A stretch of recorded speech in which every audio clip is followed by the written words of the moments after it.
Heyo, welcome to the Team SNG deck profile. Today we are going to be doing the much awaited for Ogdoadic Lair of Darkness deck profile. Now, I do have another Ogdoadic deck profile, which is more pure, which I will be featuring next week. So if you're interested, make sure you leave us that like, leave us a comment, leave us a subscribe, and hit that bell notification so you don't miss that pure Ogdoadic deck profile coming out next week. I also would like to apologize for being a little late this week with this. What I like about this deck is it can go first and go second, and you might have heard me say that about a few decks that I really enjoy.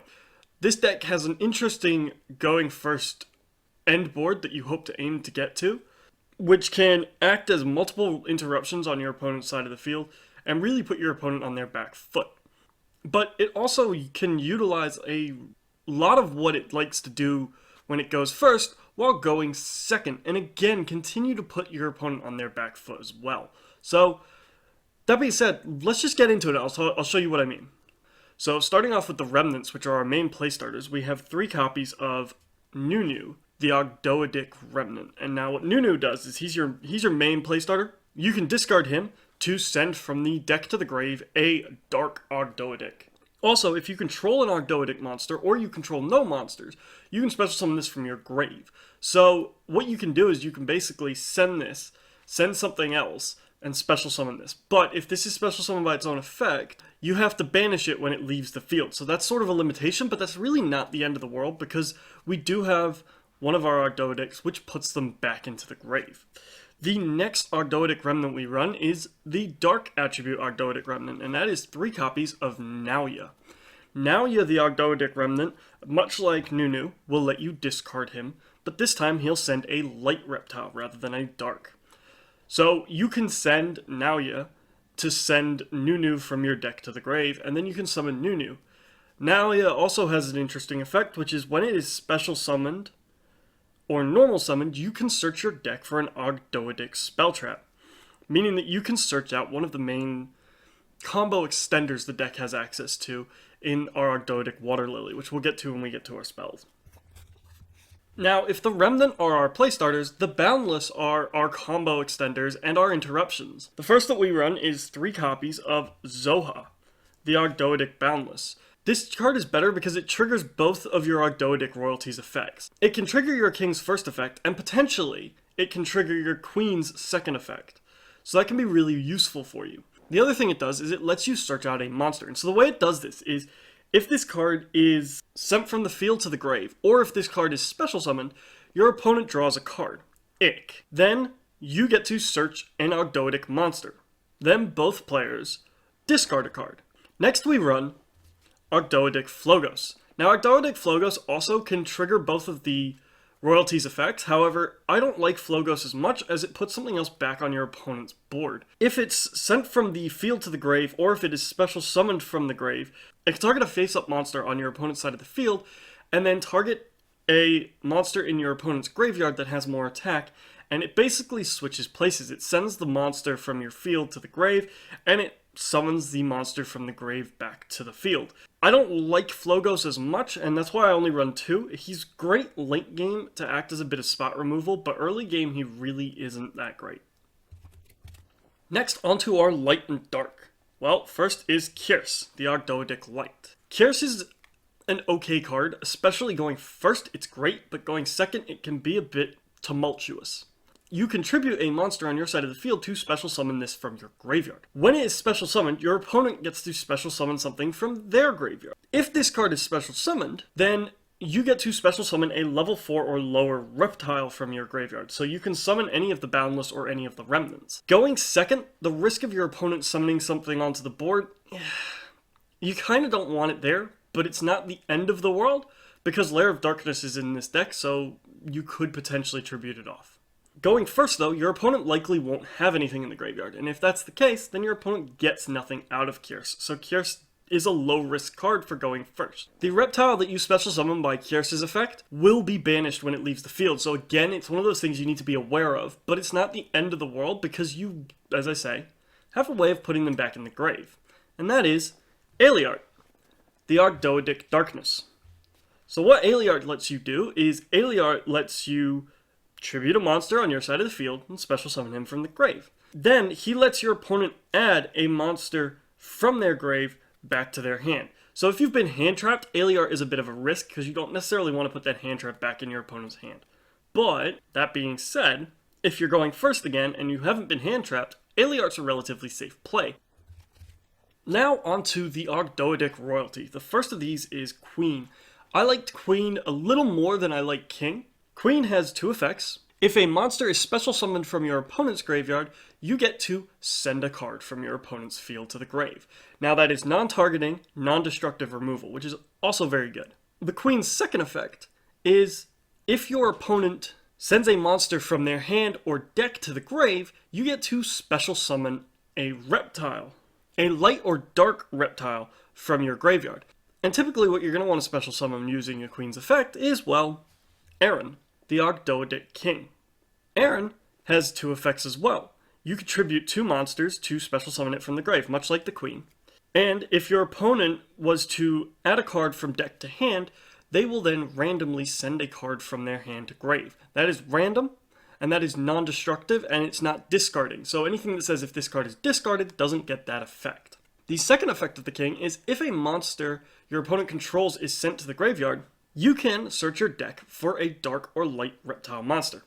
These two really feed off each other very well, and they use the Boundless extremely well too, making them both a force to deal with that your opponent does have to think about how they're going to get around what this royal pair can do. Finally, I run one copy of the big boss monster of the deck in our Ogdoabyss, the Ogdoadic Overlord. I hate the name. I really just do. But oh well. If it's in your grave, you contribute 3 monsters on your field to special summon it. That's a steep cost. 3 monsters. But it doesn't have anything that locks it into only being summoned that way. So if you've got other ways of summoning it, you can use it, such as your Queen. What this card can do is, as a quick effect, you can send all monsters on the field to the graveyard, except for monsters that are face up and were special summoned from the graveyard. So seeing as a lot of your Ogdoadic stuff will have been summoned from the graveyard, your Ogdoadic stuff is probably quite safe. Finally, onto the lair package that we run. We run 3 copies of Arima, the Wicked Warden. Discard this, search out Lair of Darkness, that's nice. Tribute this, draw a card, that's fine. Or if this is on the field, you contribute another dark monster to search. A dark monster with 2,000 or more defense, and that can be useful because it can search other things, but typically what you're going to want to search out is your Diabolos, Lord of the Lair. Now, what Darkest Diabolos does is, if a dark monster is tributed, except during the damage step, you can special summon this from your hand, or, alternatively, you can special summon it from the grave. And on your turn, you contribute 1 dark monster, and then you can make your opponent pick a card and put it either on the top or the bottom of their deck. Again, taking cards out of your opponent's hand, which this deck does do quite well, what with Zoha, King, and now Darkest Diabolos. That does it for our monsters. On to our spell traps. So we'll start off talking about our spells. Ogdoadic Water Lily. Now we run 3 copies of this because it is, as I stated, a foolish burial. But if you have 4 monsters in grave when you activate this, then the monster that's foolish will give you a 5th monster, meaning you meet the requirements to use this card's second effect, which is a monster reborn. So this, coupled with a Snake Rain, will let you net yourself 5 monsters in grave and special summon 1 from grave. That can be any of your monsters, which is really useful because of the very simple fact that you can special summon one of your royal members straight out of the grave before you've even started to combo off. And our lair package, well, we run, obviously, 3 copies of Lair of Darkness. This will let you tribute stuff off of your opponent's field rather than your own for your Ogdoadics in grave. Again, a really useful little effect. The other thing is, during the end phase, you get to produce tokens on your side of the field, on your turn, for each monster tributed during the turn, so long as this card was face up on the field. So if you activate this at the end of your going first turn, you won't produce a ton of tokens. But if you activate it at the start of your turn, you're going to produce a lot of tokens. And the other thing we run to work really well with, in tandem with our Lair of Darkness, is 3 copies of Super Polymerization. Lair of Darkness makes everything on the field dark, meaning the minute your opponent puts 2 monsters on the field, you can super poly them off for, well, guess what? Starving Venom Fusion Dragon. Or if your opponent puts 3 monsters, you can go for Predaplant Triffivertum. So, either way, you're probably putting a Monkey Wrench into your opponent's field, so long as you have Lair of Darkness and Super Polymerization sitting on the field.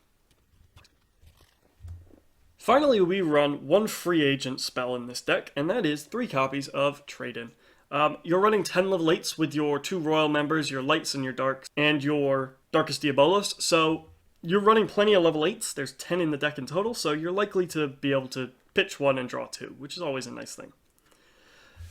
Finally, we run 1 trap card, and that is 2 copies of Ogdoadic Hollow. I really like this. There's an interesting little interaction that can occur if you have Ogdoadic Hollow, a Zoha, and both your Royal members on the field.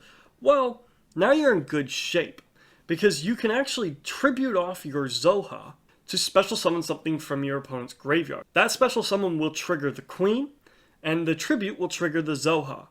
Then your opponent will draw a card, which will trigger the King, and you're also netting yourself a search for an Ogdoadic monster with your Zoha. It does bump the deck to 42, so if you were to sort of think about this and you're not a big fan of the idea of that interaction, that's totally fine. You could cut this out of the deck completely to give yourself a nice, neat, even 40. Finally, onto the extra deck. Well, the extra deck doesn't really matter in this deck. I'm running a bit of a rank 4 engine, so we run King of the Feral Imps. You don't really want to have to go into a rank 4 to search. You've got enough ways to search, basically, by sending it to the grave.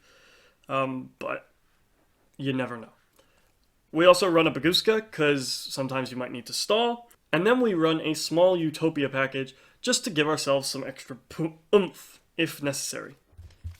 We also run a select group of rank 8s, what with our Dingirsu and our Hope Harbinger. And we do, again, run a small Galaxy Eyes engine in this deck, because it's not such a shame to take stuff away from your opponent and tribute that off, using Galaxy Cypher Dragon, and then overlaying into either Galaxy Cypher Blade Dragon or Galaxy Cypher X Dragon. X Dragon can protect your King and any of your other light Ogdoadics that are on the field, but it doesn't protect anything so long as Lair of Darkness is there, so you do need to be a little decisive about when you use it. And on your next turn, if your opponent hasn't managed to get rid of your Galaxy Cypher X, well, guess what? You get your Galaxy Cypher back. And then you take something and tribute it off. Again. Finally, we run stuff for the Super Poly and the Lair of Darkness, and that is, obviously, Predaplant Verte Anaconda, Starving Venom, Predaplant Triffivertum. So this has already been alluded to that this is in here. We do run a couple other options. If you've turned all of the monsters to dark and you end up against something like Dragon Link, well, why not go into Barlow Furious Dragon? That can be a real difficult card to deal with, and it acts as an additional removal for you. Or you could potentially go into Draco Necro Nethersoul Dragon if your opponent's playing zombie-orientated strategies, such as Eldritch or just pure Zombie World. And that does it for the extra deck. So, onto my final thoughts. Well, I think the deck can definitely be interesting. The fact it doesn't rely on targeting and it doesn't rely on destruction can be really disruptive to a lot of decks these days. A lot of things require being destroyed or targeted to basically either have their reactionary effects go off or to just be interacted with at all. So, this deck being able to utilize a send clause rather than a destroy clause, and it doesn't require targeting, is so good. The fact that the King and the Queen work really well in tandem together, especially with our Boundless, and especially with Zoha in particular, is really nice as well. And the spell trap lineup for the Ogdoadics is also quite interesting.